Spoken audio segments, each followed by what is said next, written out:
Il n'est pas venu pour parler de lui-même. Il est venu pour parler de la part de Dieu. Parce que la Bible dit c'est poussé par l'Esprit que les hommes ont parlé. J'aimerais attirer ton attention. Ouvre tes oreilles. Dispose ton cœur. C'est alors que tu recevras ce que Dieu t'a réservé. Je disais, comme cela a été annoncé, il y aura permutation. Et nous avons la joie d'accueillir au milieu de nous le pasteur Gloire Kani. C'est un pasteur, comme j'avais dit tantôt. C'est un ministre de Dieu. C'est aussi fils du pasteur Kani, notre révérend Kani. Il vient du centre évangélique Eau-de-Vie. C'est l'une de nos églises des Assemblées de Dieu. Est-ce que nous avons la joie de l'accueillir ce matin? Il est marié, je disais il est marié. On fait avec 3 enfants. Est-ce qu'on peut l'encourager comme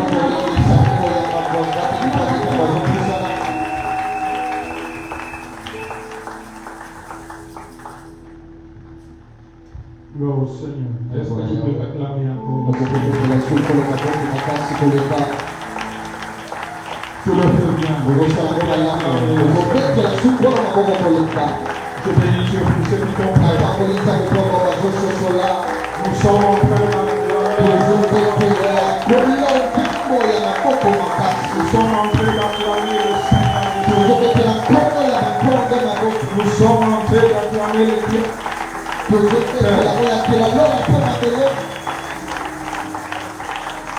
Alléluia. Dieu soit béni. Récupérez vos places. Que Dieu vous bénisse.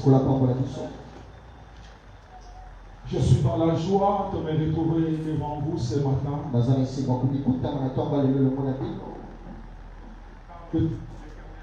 du bien.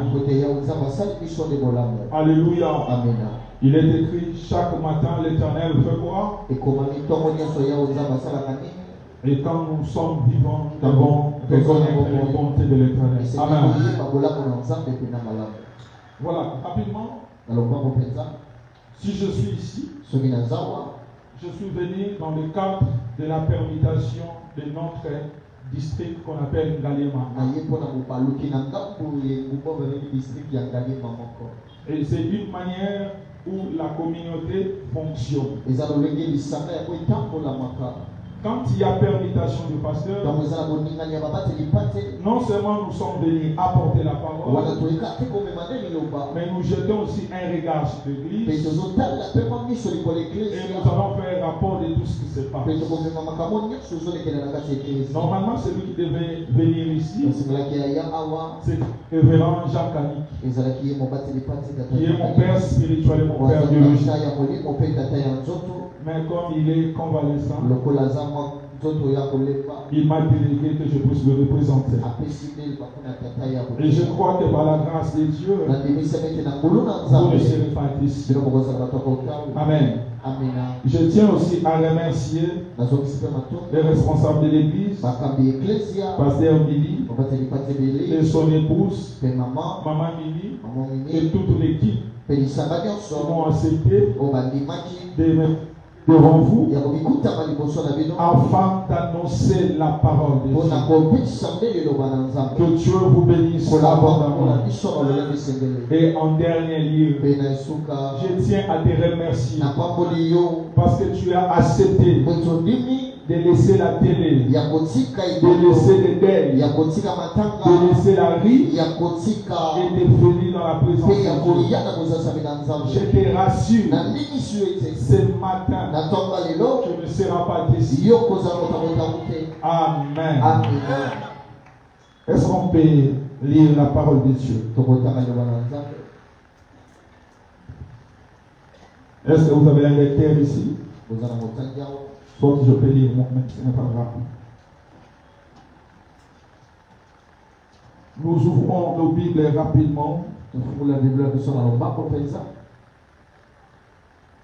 Je bénis. Quand j'ai entendu maman parler d'un verset que je voulais exploiter aujourd'hui, Psaume chapitre 34. Psaume chapitre 34, verset 6 au 9e verset. Je lis au nom de Jésus. La Bible déclare: quand on tourne vers lui les regards, on est rayonnant de joie. Je répète, quand on tourne vers lui les regards, on est rayonnant de joie et le visage ne se couvre pas de honte. On peut s'arrêter là. Nous prenons le deuxième verset. Ésaïe chapitre 53.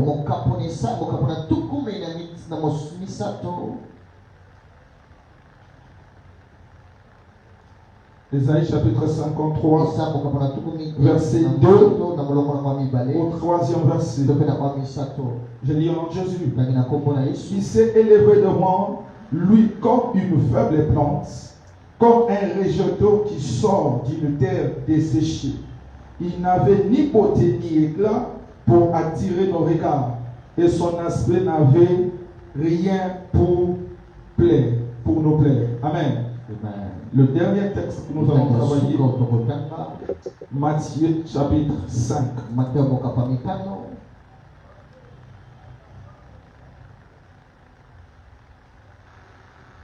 Matthieu chapitre 5, verset 24. À la maison, vous allez lire jusqu'au 34e verset. Mais ici, je vais m'arrêter là où je vais m'arrêter. Laissez-la. Matthieu chapitre 5, verset 24. Oui. Laissez-la ton enfant devant l'autel. Va d'abord te réconcilier avec ton frère, puis viens te présenter. Mais je prends directement 34 qui dit: mais moi je vous dis, ne jurez aucunement ni le ciel, parce que c'est le trône de Dieu. Nous acclamons la parole de Dieu et nous récupérons place.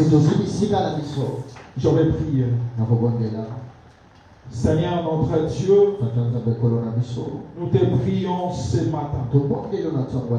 Fais-nous grâce d'annoncer ta parole avec puissance, avec autorité. Nous te prions, ô Dieu, de faire tout ce que tu as prévu de faire. Au nom de Jésus. Amen. Amen. Merci. Si elle est venue, c'est pour m'accompagner. Voici comment s'intitule le thème de ce matin.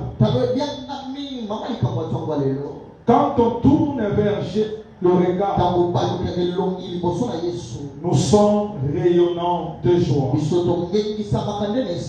Je répète, quand on tourne vers Jésus le regard, nous sommes rayonnants de joie. Aide-moi à dire à ton voisin, quand on tourne vers Jésus le regard, nous sommes rayonnants de joie. Ça, ton voisin.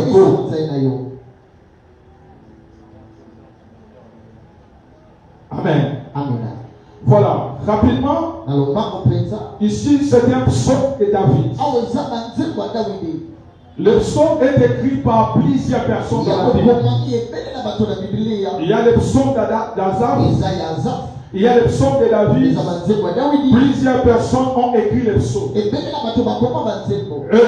La majorité des personnes qui ont écrit dans le psaume, souvent ils ont écrit le psaume en fonction de ce qu'ils ont vécu avec Dieu.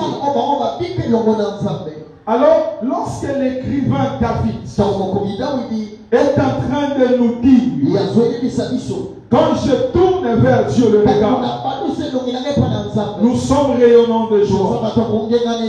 Qu'est-ce que David veut nous enseigner? Frères et sœurs, j'aimerais vous parler de David. David n'est pas n'importe qui. David est le fameux héros qui a tué Goliath. David c'était un jeune qui a tué l'ours et le lion.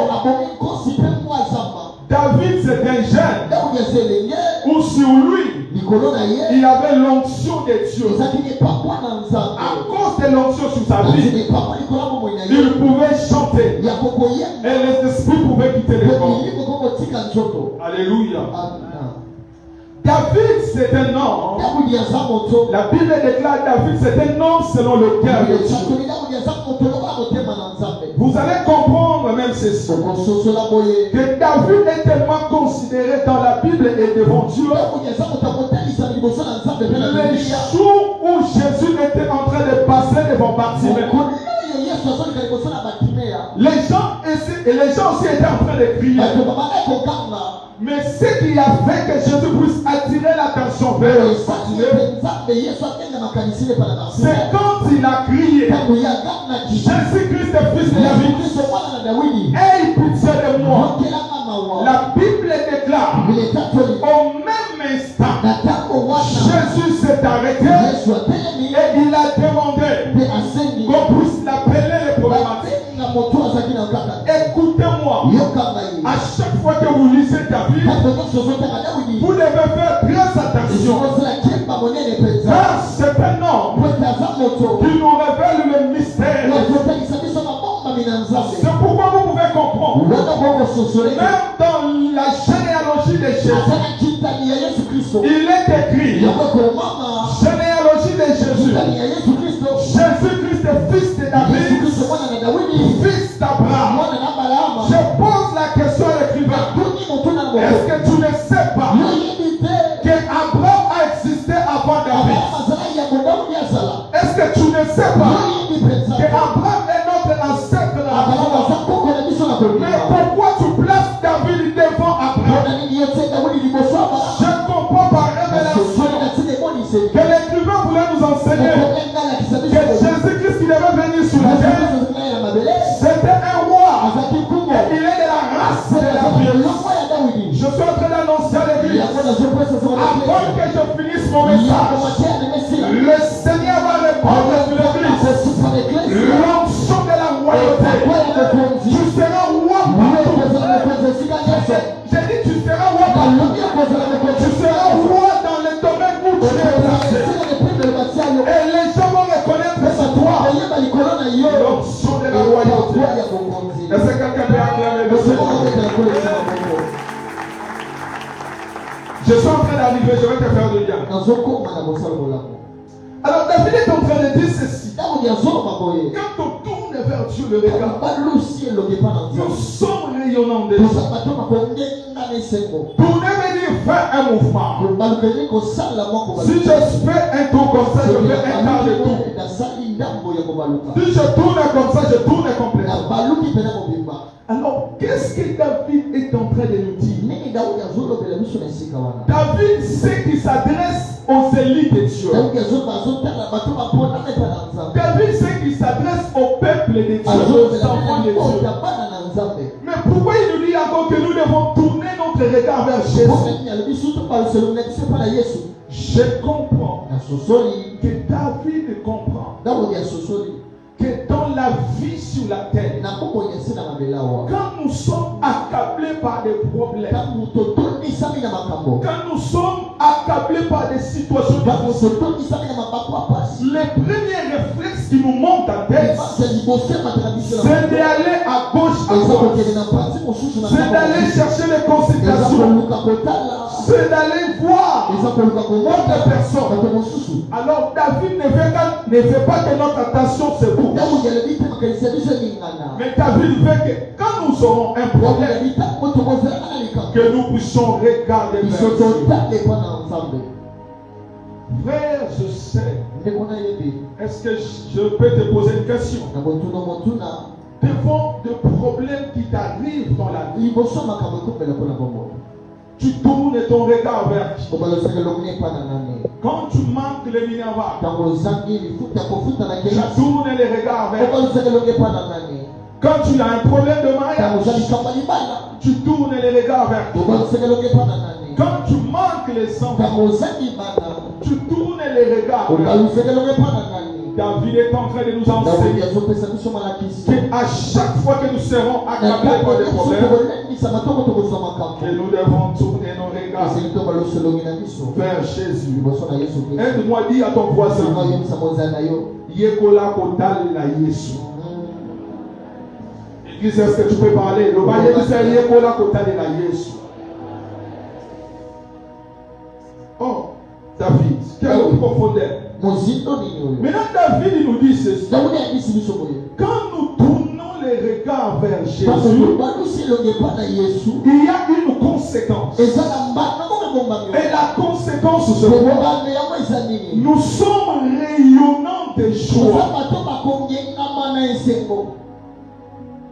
Peu peuple de Dieu, j'aimerais dire à quelqu'un, la joie, on ne peut que le trouver dans la présence de Dieu. David veut nous enseigner ceci. À chaque fois, tu ne veux pas regarder sur Jésus, tu ne seras jamais joyeux.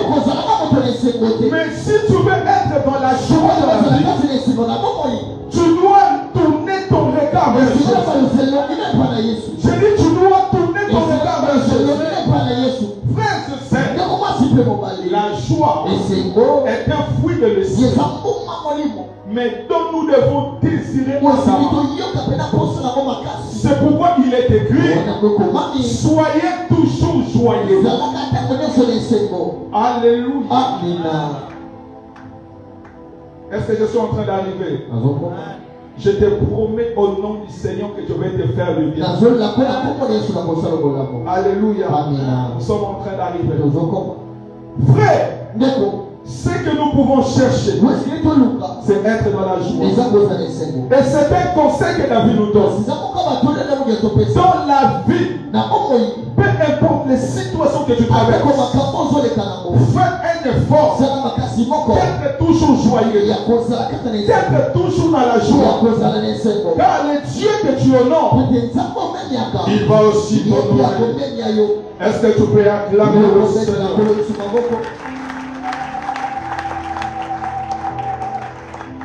Pour ceux qui écrivent, vous allez maintenant ajouter ces versets. Vous allez ajouter Matthieu chapitre 5, verset 24. Et vous allez ajouter Matthieu chapitre 14, verset 22 au 33e verset. C'est ici que je vais décoller maintenant. Il nous dit ceci. Dès qu'il vient être baptisé, mais ils sont entendus. Voici l'agneau de Dieu qui ôte le péché. Écoutez, Jean-Baptiste avait vu Jésus comme un agneau parce qu'il s'était attaché à sa mission. Mais ce n'est pas ce que je prévis pour vous. Il y a un deuxième prophète. Lui aussi n'a pas vu Jésus comme un homme. Il s'appelle Esaïe. Lui maintenant voit Jésus comme une faible place. Alléluia. Esaïe nous présente Jésus comme une faible place. C'est-à-dire Jésus est un âme. Oh my God. Maintenant ce matin, je vais te parler de Jésus comme un âme. Quand on tourne vers Jésus nos regards, nous sommes rayonnants. Frères et sœurs, l'importance d'un arbre se montre. Un arbre joue terreau. Alléluia. C'est quelqu'un me souvient. Nous commençons déjà à monter. J'ai dit un arbre joue terreau.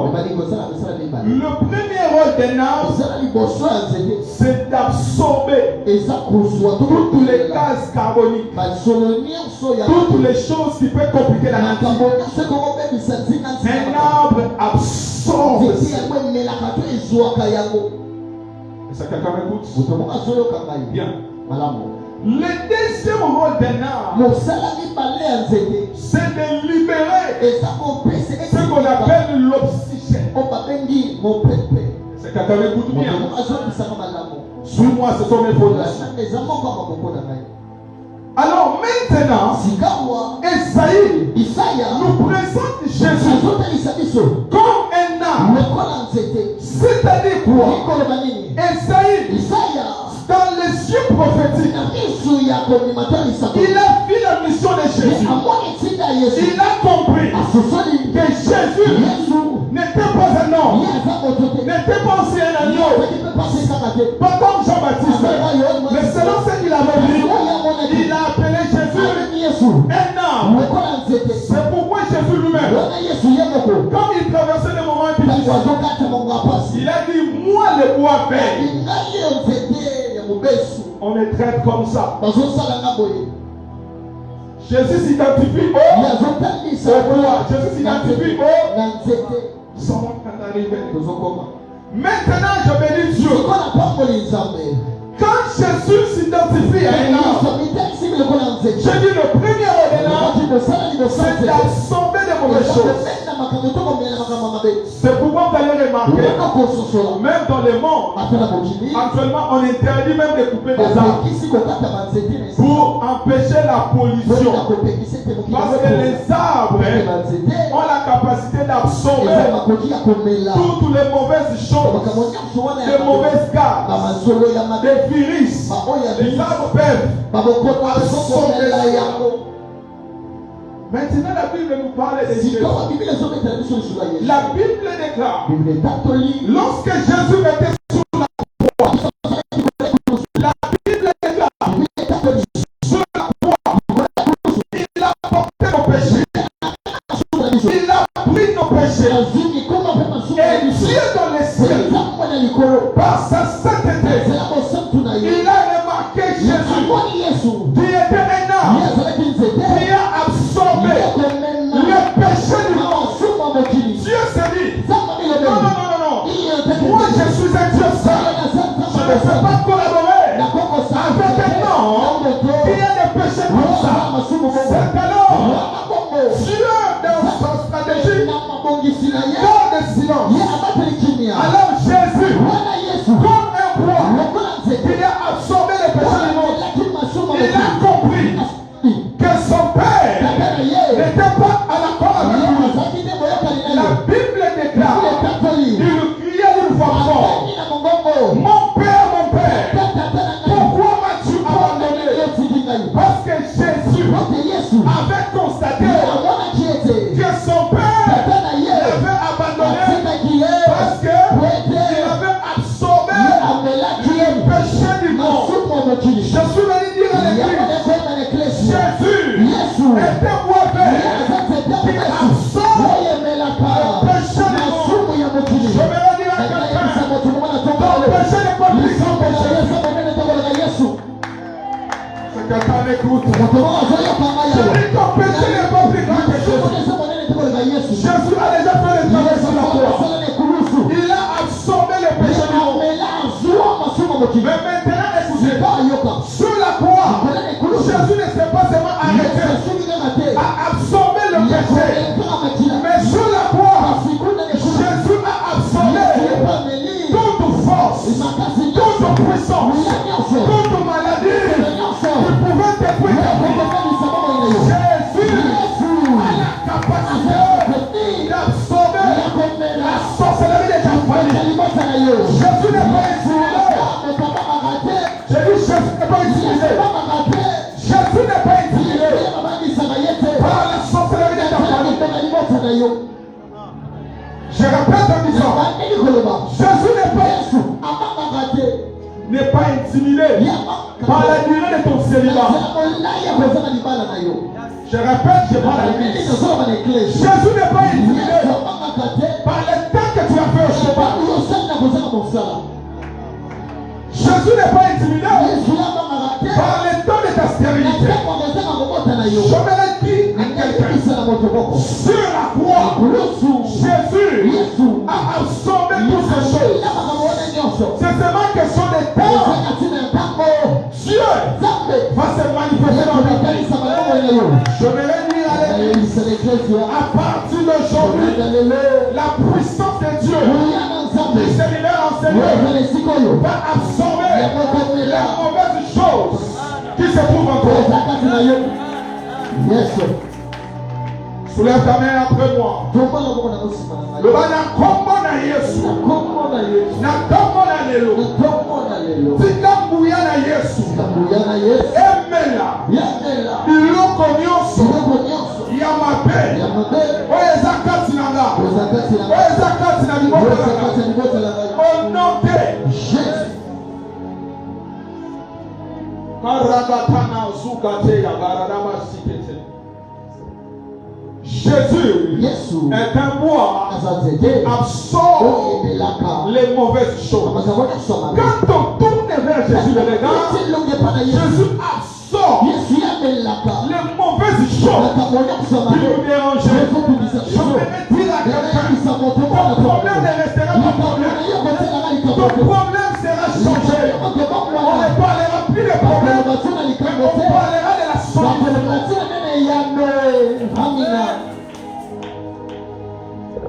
Oh God. Il y a un homme dans la Bible qui s'appelait Moïse. Dis après moi Moïse. La Bible déclare. Moïse, lorsqu'il a quitté l'Égypte, il s'est enfoui parce qu'il avait tué l'Égypte. Et un jour, l'Éternel nous rencontre dans le buisson ardent. La Bible déclare. Dieu nous parle. Moïse, je te donne la mission. Tu vas en Égypte. Tu vas rencontrer le pharaon. Et tu vas lui dire, va, laisse aller mon père. Monsieur Moïse, il regarde l'Éternel. Il pose la question à Dieu. Je suis en train de paraphraser. Éternel, est-ce que tu sais là où tu m'envoies? Les hommes comme Pharaon ne comprennent pas le langage de la parole, mais ils comprennent le langage de la puissance.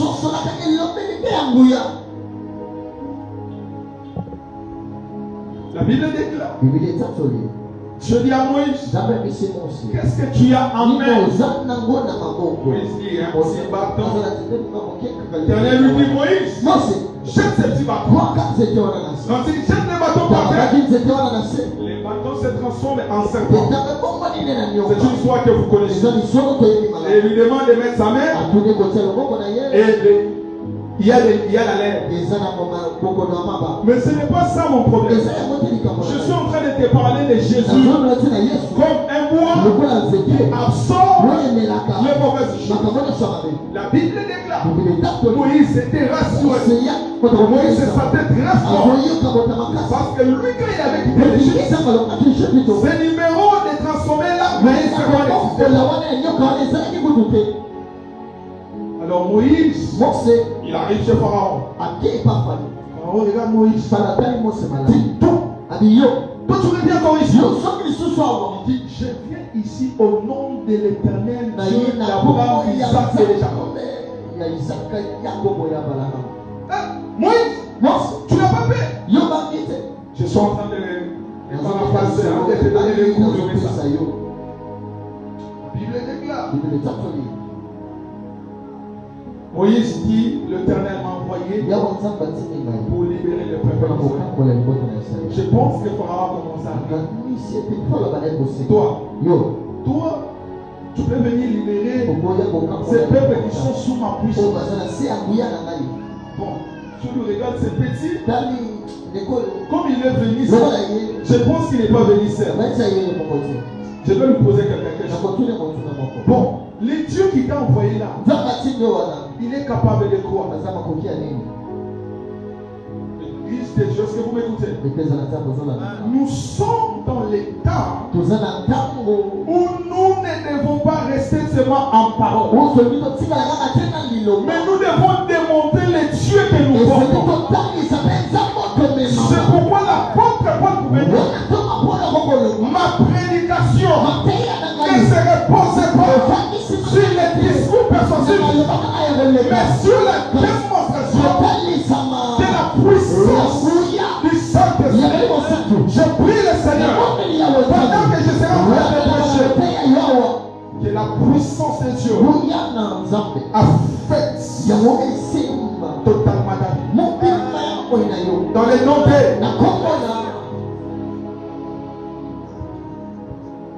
Moïse dit, tu veux connaître ce que mon Dieu peut faire. Content que Moïse était, il prend son arme, il jette par terre. Le petit bâton s'est transformé en serpent.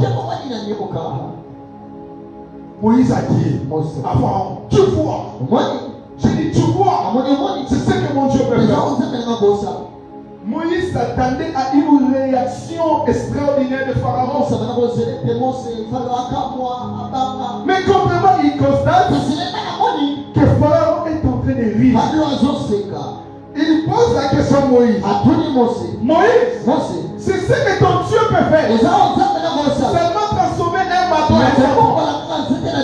Ok, attends c'est bon. Il appelle ses sages ou ses magiciens. Venez. Voyez le petit Moïse, les numéros. Les sages de l'Égypte disent ça, ce n'est rien. Allez, démontrez à Moïse ces choses. Et tous aussi avaient des cannes. Ils jettent des cannes par terre. Les cannes sont transformées en serpents. Je pense que Moïse s'est soulevé. Si moi j'étais à la place de Moïse, peut-être j'allais fuir. Parce que Moïse croyait que c'était quelque chose de spectaculaire. Maintenant, il voit beaucoup de cannes qui sont transformées en des serpents. Oh, gars. Karabako, Karanamande, Karadabasikatea, Randamalakusikete, Andarabashate. La Bible déclare. Pendant que les serpents étaient en train de bouger, directement les serpents se sont alignés en guerre. Les serpents de Pharaon se sont mis ensemble pour combattre les serpents de Moïse. La Bible déclare le serpent de Moïse a commencé à avaler un à un les serpents des Égyptiens de telle sorte que quand il a terminé à avaler, Moïse touche son serpent. Il revient un bateau. Mais en regardant maintenant les autres, je crois qu'il leur pose la question. On était venus tous ici avec des bateaux. Mais où est votre patron? J'aimerais dire à quelqu'un, Jésus est un homme qui absorbe toute puissance de l'ennemi. J'annonce à l'église, la sorcellerie ne te tuera pas. J'annonce à l'église, la magie ne te tuera pas. J'annonce à l'église, les magiciens ne te tueront pas. Dans cette fin d'année, ce sera quelqu'un qui va s'accomplir. Ça ne sera pas toi, ça ne sera pas tes enfants, ça ne sera pas tes familles. Pas en toi, tu es Jésus qui absorbe la puissance de la sorcellerie. J'annonce à l'église, tu ne mourras pas. Lève ta main avec moi. Dis non. Dis après moi non. Je ne mourrai pas. Je vivrai. Et je rencontrerai les œuvres de l'Éternel. Est-ce que tu peux acclamer Jésus? Je sens que je commence à monter.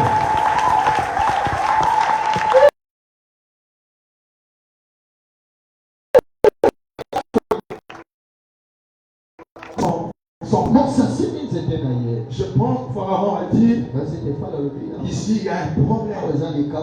Et c'était le début du problème de Pharaon.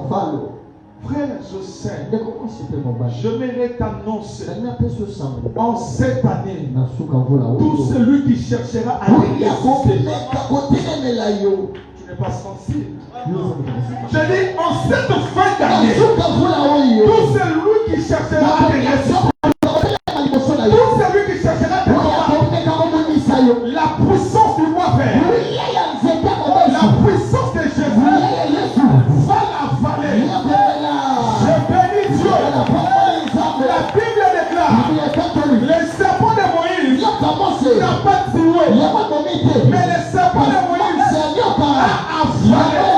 Le temps est arrivé où nous allons fonctionner dans la dimension de notre Seigneur.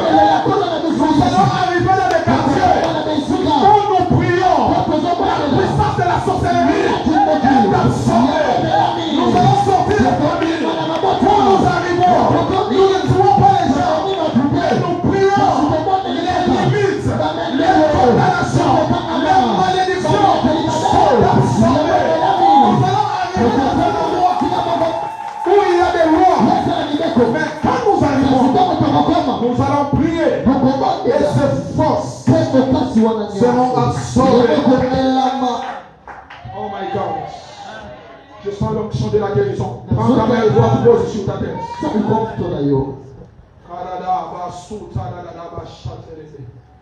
Et après moi, Jéhovah Rapha, guéris-moi dans le nom de Jésus pour ta gloire. Répète, Jéhovah Rapha, guéris-moi dans le nom de Jésus pour ta gloire. Pour la dernière fois, Jéhovah Rapha, guéris-moi dans le nom de Jésus pour ta gloire. Amen. Acclame le Seigneur.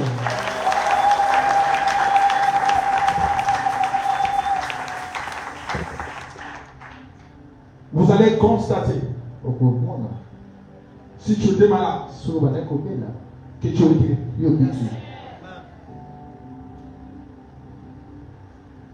Ça, c'est le premier aspect d'un arbre.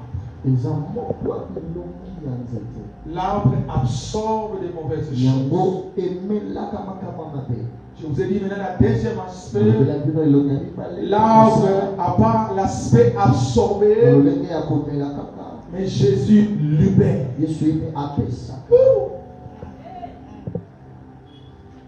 Tu veux que je te parle de ces choses?